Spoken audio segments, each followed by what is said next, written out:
we're going to get to this story here about Van Jones. So Van Jones, you know, I showed you guys a video of Van Jones in the 90s when he was at a protest and he was all brave and strong and he was all like revolution now and stand up for the people. And then one day someone gave Van Jones a suit and he sold out. Now, every now and then he will mention a couple of progressive talking points to try to maintain some of his progressive cred, but he's establishment. That being said, he said something recently about the DNC that I think we need to pay attention to. And this is actually going to transition into this issue with Dean Phillips, which I said today, I was on Rising early this morning. I said earlier today on Rising, I think people need to actually start paying attention to Dean Phillips. I know if I was Joe Biden, I would be paying attention to Dean Phillips because I think this could be one of those sleeper candidates that actually ends up picking up when people are not aware. We talked about what he did in New Hampshire, but Van Jones speaks to the DNC not allowing a true primary, and I'm going to explain to you why that involves Dean Phillips. So shout out to Case Study QB for this clip. Case has just been out there doing the damn thing. Let's get into this clip here. And it's so embarrassing and weird that we can't just have a normal primary. Look, I love South Carolina. I'm glad that South Carolina is going first. But there's something wrong in a party where you have this much discontent with the candidate and nobody can figure out a way to vote or do anything that counts or send a signal or send up a smoke signal, get a carrier pigeon, do something and listen to the fact that people in this party are very worried that Biden's not the right person. And so, and by the way, he can't give a speech now because these kids are so upset. In 1968, there was an unpopular war with very scary images, and it mobilized a generation and hurt Democrats in 68. Well, that was the example that Dean Phillips chose to. Exactly. He thought he could be Eugene McCarthy. In that, Yeah, I mean, there was an opportunity for a candidate other than Joe Biden to make moves here, and for voters in New Hampshire to say, we want to see somebody different than Joe Biden, and Joe Biden. Let's pause here for a second, but she's being disingenuous, and she knows that. To say that there was an opportunity when Joe Biden actually changed the rules, decided to make South Carolina the first state because that's the state that actually made him the front runner in the race in 2020. Opportunity. Choosing to ignore New Hampshire and Iowa when those have always been the first two states, right? What opportunity? What opportunity when the DNC said we're not going to have any debates because Joe Biden is the incumbent and we're just going to go with him? That's opportunity for the people who are choosing to run against Joe Biden, the Democratic Party. This is why I said you shouldn't do this, but here we are. She's being disingenuous. She knows it. And won in a write-in by 3 to 1. But do you feel good about it? Hold on. Do you feel good about the fact that these people who did go for Dean, there's stuff that doesn't count anyway? There's no way for anybody in this party to register an effective, even protest vote because the DNC ziplocked this thing before anybody had a chance. Pause. Dean Phillips got 22,000 votes in New Hampshire. Now, some people may say, well, yeah, but Joe Biden won and he won via write-ins. Yeah. So a bunch of older voters in New Hampshire got together with a super PAC. That part's often left out. And decided to write Joe Biden in. That still doesn't change the fact that he's the incumbent president and someone who was challenging him in his own party got 22,000 votes in New Hampshire, which shows you 22,000 people in New Hampshire don't want the incumbent. That's concerning. I can understand if Dean Phillips got like maybe 4,000, 5,000, 22,000. Think about that for a second. Dean Phillips says he's running because he doesn't believe that Joe Biden can beat Donald Trump. I mean, obviously, and this was brought to my attention the other day, obviously Dean Phillips does have a base. I don't know where they came from. I didn't even know who this guy was until he announced he was running for president. I'm like, who? But here we are. So the point is this. If there had been debates allowed by the DNC, Dean Phillips actually probably would have received even more than 22,000 votes. That's why they didn't want to have a debate, because they knew that some of these other candidates actually would get more votes. Maybe not necessarily more than Joe Biden, but they would have larger than what they have now. So think about that. Now, don't get it twisted. Dean is wealthy. Dean had a lot of money come in, so he's been able to promote himself very frequently because he got the money. But the point remains is that the DNC, once again, was not fair. Just like they weren't fair in 2016 towards Bernie Sanders, they weren't fair in 2020 when they were telling people to drop out. They're not fair when they give super delegates to a candidate for counties that they didn't even win. That's why we had the DNC fraud lawsuit. But she wants to sit here and pretend like these things don't happen. She honestly wants to sit here and pretend like this has been fair. It has not been fair. Let's go on. I think if there had been an unexpected level of support for Dean Phillips in this process today, that there would have been more of a reckoning. There was absolutely the opportunity for people to make their voice heard, but people want to see Joe Biden be the nominee. Joe Biden beat Donald Trump in 2020. So let's debunk what she just said there. She said, people want Joe Biden to be the nominee. What people? Have you been to New Hampshire? I've been to New Hampshire. New Hampshire is my neighbor to the north. A lot of the people in New Hampshire are older people. If I want to compare it to Massachusetts, New Hampshire's the population there is typically older. And the younger voters that they have there usually don't come out that much in the primary. May come out in the general election, but not that much in the primary. So we all know who really wanted Joe Biden. But if you look at the polls, over 70% of Democrat voters said they don't want him. They don't want him. So it's just, why is she pretending like this is what the majority of Americans want? It's not. Joe Biden beat Donald Trump what are you in saying 2020 in terms of people not like what part of it makes you feel they were cut off from the process? Well, the fact that, first of all, I think Dean Phillips begged everybody to run, begged Gavin to run, Gretchen to run. The people who were basically managing themselves for 2028 didn't want to run, so he had to kind of kamikaze himself. But the way that the DNC is operating, it's sending the signal that this is Joe Biden's party, perfectly fine, and that no dissent is welcome, and that's the message that's being received. I think here's what I think. The president, though, I mean, he is the head of the party. It is Joe Biden's party. Right. I mean, he's the head of the party. Well, now, tell you may not want to see him as the nominee, but tell that a lot of Democrats. Tell that to all these young voters. A lot of Democrats do. Okay. So he was able to sneak in there, tell that to all these young voters. But the other thing I want to add too is that the fact that Joe Biden was able to win by write-ins, what that tells you guys is for all the people who keep coming to me saying, what if these candidates don't have enough ballot access? Get together with a coalition of people and write their name in. The same way all those older voters in New Hampshire got together and said, let's go write in Joe Biden's name. The same way a lot of the younger folks and those of you watching the show can all get together. And if there's somebody that you want to vote for and they're not on the ballot in your state, because remember, Joe Biden was not on the ballot. That's why they had to write his name in. The same way you can write in that person's name. If you feel like you need to all get together and write in Cornel West, Jill Stein, although Jill Stein will have the most ballot access among the third party and independent candidates. If you guys feel like you need to get together and write these people's names in, write their names in. They just showed you. Think about it, guys. Joe Biden just showed you. The people in New Hampshire just showed you that you can write these people's names in. You just need a lot of people to do it. Imagine that. Here's part two. Here's the reality. A lot of people have expressed concerns. I've expressed my own concerns, but I think that there's such a focus.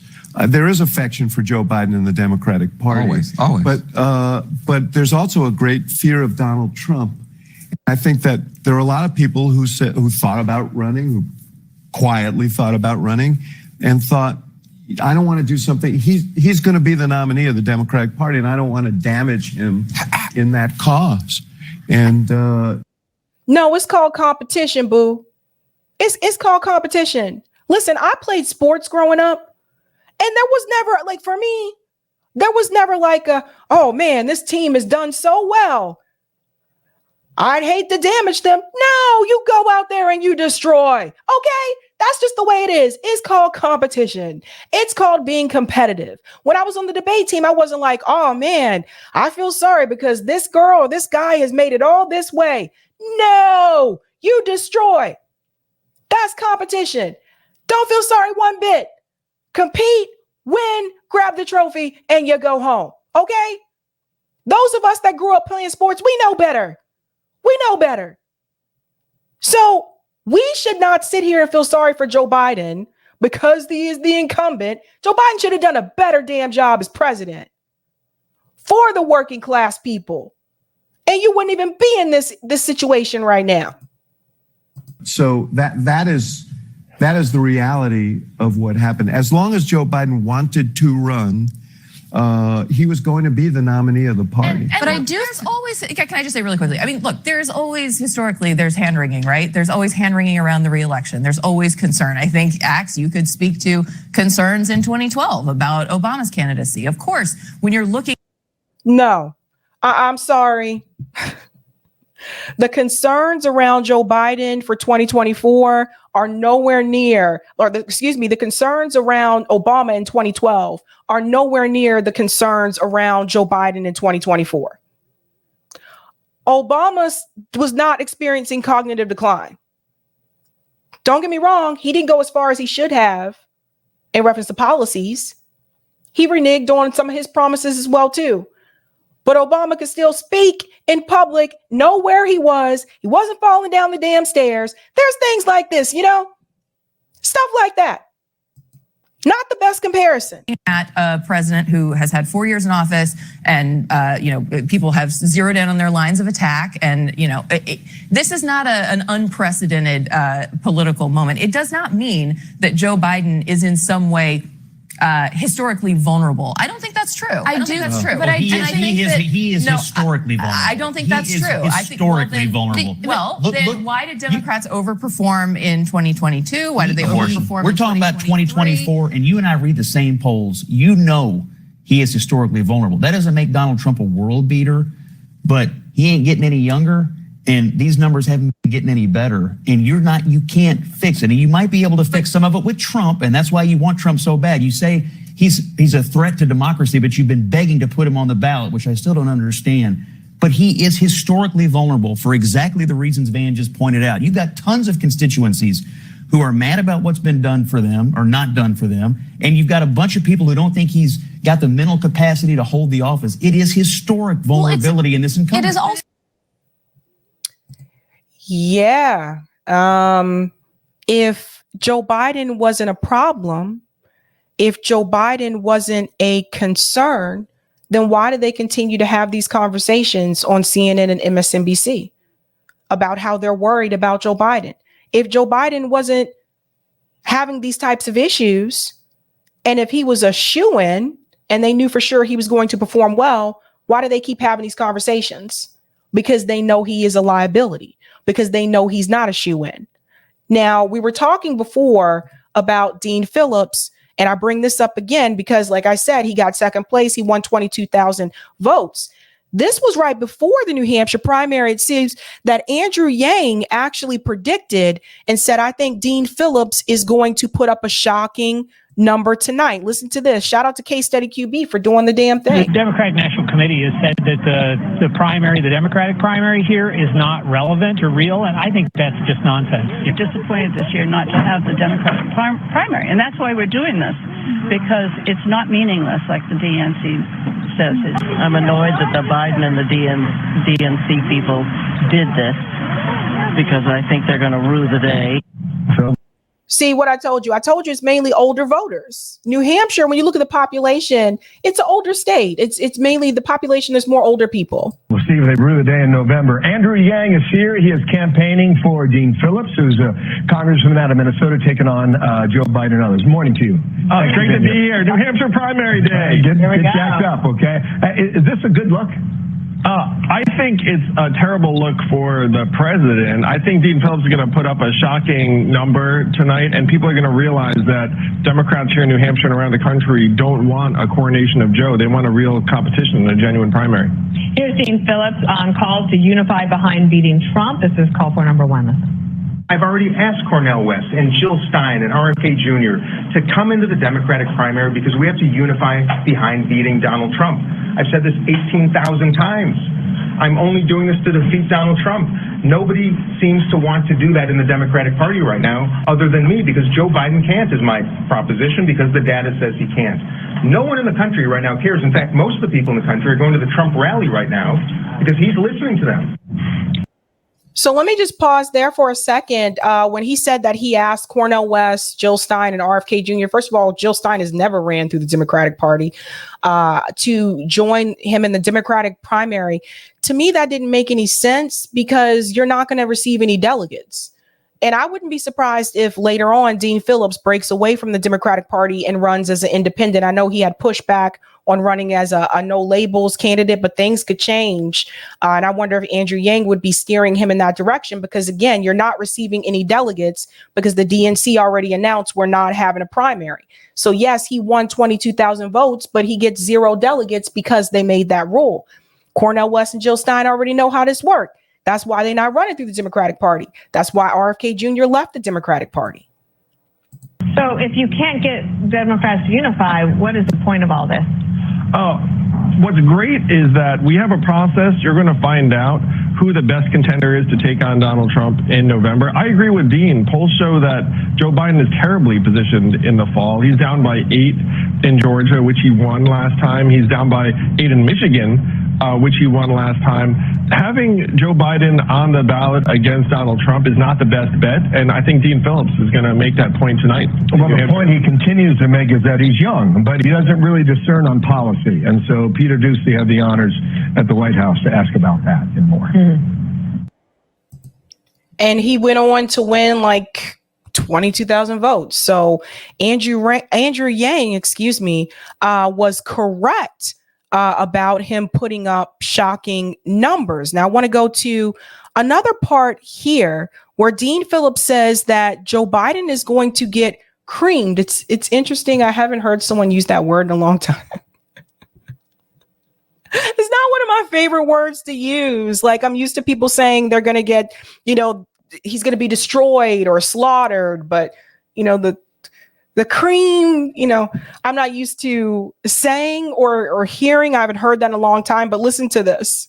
And I'll tell you something. Last night, I saw a Trump rally outside of mine. I walked up to the line of people a mile long, and I simply said hello. I was met with 50 people going to the Trump rally who were friendly, hospitable, thoughtful. Some who said they voted for Barack Obama. Some said they were Bernie Sanders supporters, about half of whom had never been to a Trump event before. So to everybody watching right now, Donald Trump is on a big mission to win, and Joe Biden is going to get creamed. And I just wish Democrats would wake up and ensure that at least we give it our best shot, because right now I'm afraid we are deluded into a nightmare.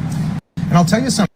I'm just not, he said creamed. It's like, I feel the same way about the word cream that I feel about the word moist. It's just like, it does that thing to me or whatever. But listen to what he just told you. He said when he went to the Trump rally, he met former Bernie supporters and former Obama supporters that actually were out there supporting Donald Trump. People are leaning towards this type of populism, obviously, but also people are running away from Joe Biden. And I just got breaking news here. JB Font says, Sabby, breaking news, Marianne Williamson just suspended her campaign. Holy smokes. I can't even get through. Oh no. Eric, if you see something posted, Eric, can you look on Twitter? Because Twitter are probably best. Look on Twitter and see if you see something posted about that. Well, JB, I guess your prediction was correct. Wow, wow, wow, wow. And that means that Dean Phillips is probably going to get even more support going forward. We'll see what happens, man. This is wild. This is what happens when we're live, man. Anything can happen here. Anything can come through. Compute to love. Okay. And that brings me to this part as well. We have 2 more clips here. Where is all the support going? Because one of the things we did notice in New Hampshire, particularly in reference to Nikki Haley, we did notice that most of her supporters were not a part of the Republican Party. Did not call that shit. Listen to this. About how the rest of the night might play out. Let's go back to David Chalian with that. And David, you're getting more on the ways that Republican primary voters don't see eye to eye? Yes, that's right, Jake. In these exit poll results, you see a Mars and Venus universe for Haley and Trump coalitions here. Take a look at the numbers. Among Trump voters, 70% of them, according to our exit polls, are registered Republicans. Donald Trump, his support, 27% of his voters are registered undeclareds or independent. Pause. So what this shows you is that Donald Trump, 70% registered Republican. Donald Trump has a strong base within the Republican Party. He has strong support from the party. And he captured 27% of registered undeclared. So that's probably independents, that kind of jazz, right? Now wait for this. Independents. 3% were unregistered before today. Look at how that compares with Nikki Haley. It's a complete reversal. It's an alternate universe. Among Haley voters, 70% are registered undeclareds. Only 27% are registered Republicans. That's what I wanted you to see. What that shows you is what I've been saying for quite some time, is that Nikki Haley did not have strong support in the Republican Party. When 70% of the people who supported you in New Hampshire primary are registered undeclared, those are people who are independents. And also that may have been some Democrats on the sneak. Let me change my affiliation, at least just for this, and just could have been some of them on the sneak, or people voting for Nikki Haley to push out Donald Trump. So she doesn't have strong support. Republican Party, they're about to go into South Carolina. I told you she needed to drop out after New Hampshire. She is losing to Donald Trump in South Carolina. She is being destroyed by Donald Trump in South Carolina. Last time the poll that I saw recently had him at like 80% in South Carolina, had her at like 20-ish. It's her state. Her state. Nikki Haley, I told you, was propped up by the Democrat establishment. They would have rather had her than Donald Trump. Obviously, she was also propped up by the donor class. She's pro-war. That's what they like. The military industrial complex also likes that as well. She's also worked for military contractors. So listen to this, folks. This is why people like Rachel Maddow, this is why people like some of the other commentators on CNN, this is why they were speaking so favorably of Nikki Haley, because she matches the donor class needs and she protects the military industrial complex. She was propped up by the Democratic Party and she did not have strong support from the Republican Party. And I'm pretty sure her war rhetoric probably has something to do with that as well. People are moving away from this, man. People are moving away from this. And then I want to go to this as well. So what is Joe Biden running on right now? Right now, Joe Biden is running on protecting democracy and, you guessed it, reproductive rights. I told you about 2 years ago, the Democratic Party was keeping this card in their back pocket because they wanted to use it as a fear-mongering tactic to continue to get you to support them. Now, Joe Biden could have codified Roe v. Wade during his first term when they had a majority of Democrats in the House. No, but other people could have done this as well. Let me show you how this game works. And shout out to the loneliest punk for sharing this. History of Democrats refusing to codify Roe v. Wade when they could have. Jimmy Carter, supermajority, 1977 to 1979, majority, 1979 to 1981. Bill Clinton, full majority, 1993 to 1995. Barack Obama. Supermajority for 72 days. Majority from 2009 to 2011. Plus independents who agreed to vote for the Freedom of Choice Act. Obama promised to codify first thing after winning the election, but Obama quickly said after winning, it's not his highest legislative priority. Joe Biden, full majority, 2021, 2023. When Democrats say we didn't have enough votes and then fundraise for anti-abortion Dems over pro-choice Dems, they are telling you they really don't support choice. This is all a game, folks. This is how they continue to play us against each other. And they've been doing it for decades. That's what Biden's going to bet on. That's what he's announcing now. I saw it on social media. He's already saying we want to protect reproductive rights. That and protecting democracy. That's what they're counting on. And I don't know if it's going to work this time. But it was interesting hearing people like Van Jones call out the fact that no primary and how that it has disappointed people, right?